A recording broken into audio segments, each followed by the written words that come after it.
जय श्री राम भक्तों। आज की इस व्रत कथा की कड़ी में आपको सुनाते हैं बृहस्पतिवार की कथा। दोस्तों, इस दिन बृहस्पतेश्वर महादेव जी की पूजा की जाती है और दिन में एक ही समय भोजन किया जाता है। और इस दिन वस्त्र जो है पीले धारण किए जाते हैं, पीले पुष्पों का धारण करना होता है और भोजन भी जो पीली चीज़ें होती है जैसे चने की दाल वगैरह इनका भोजन होता है। और इस दिन नमक खाना वर्जित है। पीले रंग के फूल, चने की दाल, पीले कपड़े तथा पीले चंदन से भगवान बृहस्पतेश्वर महादेव की पूजा करनी चाहिए। पूजा करने के बाद कथा श्रवण करना चाहिए और इस व्रत के करने से भगवान बृहस्पति जी बहुत प्रसन्न होते हैं तथा धन विद्या का लाभ होता है।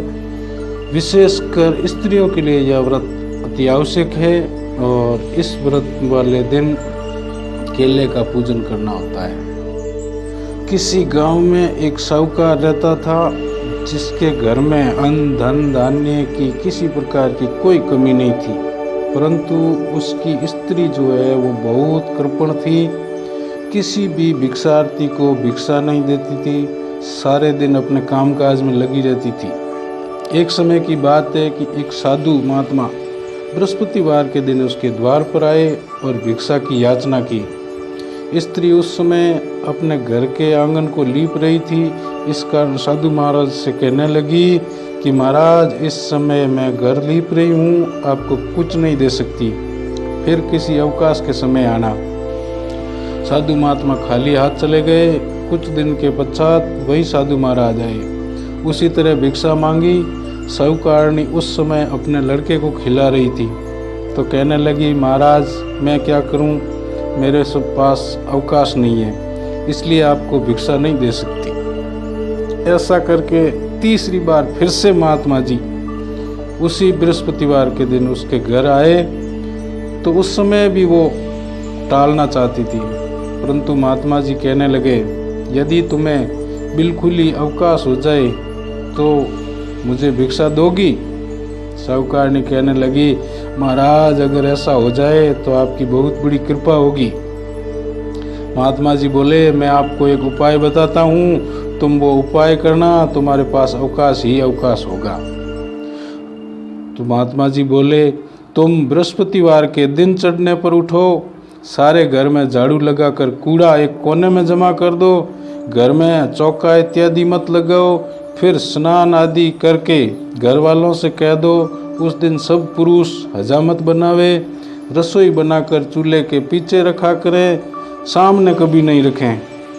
शाम को काफ़ी अंधेरा होने के बाद दिया जलावें और बृहस्पतिवार को पीले वस्त्र धारण नहीं करें, न ही पीले रंग की चीज़ों का भोजन करें। यदि ऐसा करती हो तो तुम्हारे घर में कोई काम नहीं होगा, तुम्हारे पास आराम ही आराम होगा। साहूकारणी ने ऐसा ही किया। बृहस्पतिवार को दिन चढ़े उठी, झाड़ू लगाकर कूड़ा कचरा घर के कोने में जमा कर दिया, पुरुषों से हजामत बनवाई, भोजन बनाकर चूल्हे के पीछे रखा तथा बृहस्पतिवार को वो हर बृहस्पतिवार को ऐसा करती रही। अब कुछ काल व्यतीत होने पर उसके घर में खाने को दाना तक नहीं बचा। थोड़े दिनों बाद महात्मा जी फिर आए और भिक्षा की याचना की।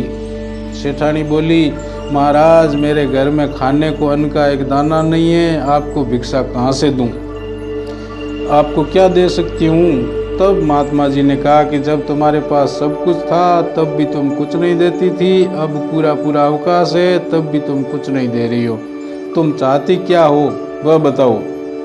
तब सेठानी ने हाथ जोड़कर महाराज से विनती करी, हे नाथ, कोई ऐसा उपाय बताओ कि पहले जैसा मेरे पास धन धान्य हो जाए।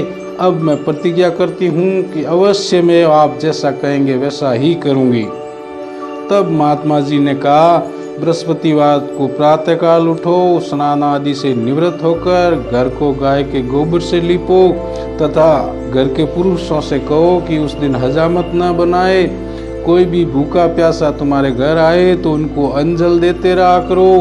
ठीक सायंकाल को घर में दीपक जलाओ। यदि ऐसा करोगी तो तुम्हारी सब मनोकामनाएं भगवान बृहस्पति जी की कृपा से पूर्ण होगी। सेठानी ने ऐसा ही किया और उसके घर में पहले की भांति धन धान्य हो गया और वह सब सुखों से संपन्न हो गई। इस प्रकार भगवान बृहस्पति जी की कृपा से अनेक प्रकार के सुख भोग कर दीर्घ काल तक जीवित रही। तो दोस्तों, आज की कथा बृहस्पतिवार की इतनी थी। कथा संपन्न हुई। सभी को एक बार फिर से जय श्री राम, जय श्री कृष्णा। बृहस्पति भगवान की जय, कृष्ण कन्हैया लाल की जय, सनातन धर्म की जय, शंकर भगवान की जय। धर्म की जय हो, अधर्म का नाश हो, प्राणियों में सद्भावना हो, विश्व का कल्याण हो। हर हर हर महादेव।